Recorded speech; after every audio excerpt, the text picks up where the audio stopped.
2027 বিশ্বকাপে যদি বাংলাদেশ ভালো করতে চায় তাহলে মিরাজ আসলে এই ওয়ানডে 11 এখনকার যে পারফরমেন্স সব ম্যাচ খেলবে কিনা, সব ম্যাচ তিনি খেলবেন কিনা, তিনি জায়গা পাবেন কিনা এবং স্কোয়াডেও জায়গা পাবেন কিনা, এটা নিয়েও প্রশ্ন থাকতে পারে যদি তার পারফরমেন্সটা তিনি উন্নতি না করেন। সো এমন একজনকে আমি ক্যাপ্টেন করে রিস্কটা নেবো কিনা, আবার তাকে সরানোটা একটা ডিলেমা, তাকে দেওয়া হয়েছে 2027 বিশ্বকাপ পর্যন্ত, তার উপর কী প্রভাব পড়বে। আবার নতুন ক্যাপ্টেনকে যদি আনা হয়, যদি দল খারাপ করতে শুরু করে, তখন আবার অনেকেই বলবে যে ভাই মিরাজ তো ভালো করতেছিল, কেন সরাইলি, বলবে এরকম। আমাদের ক্রিকেটে এরকম কথা বলার লোক অভাব নেই। সো সব কিছু মিলিয়েই তামিম ইকবাল ডিসিশনটা নিয়েছেন। আমি যেটা বললাম, এই জন্যই বাংলাদেশের বাস্তবতা এরকম সাহসী সিদ্ধান্ত নেওয়াটা কিন্তু খুব বেশি কিছু হয় না, খুব বেশি দেখি না আমরা।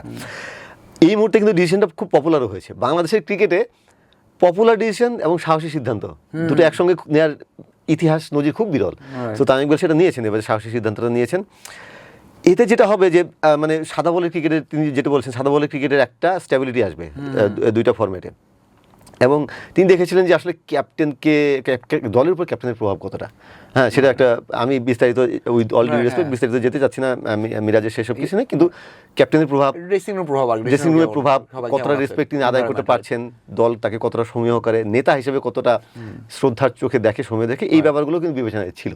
তো সব কিছু মিলিয়েই তারা দেখেছেন লিটন টি-20 দলে একটা কালচার তিনি ক্রিয়েট করতে পেরেছেন।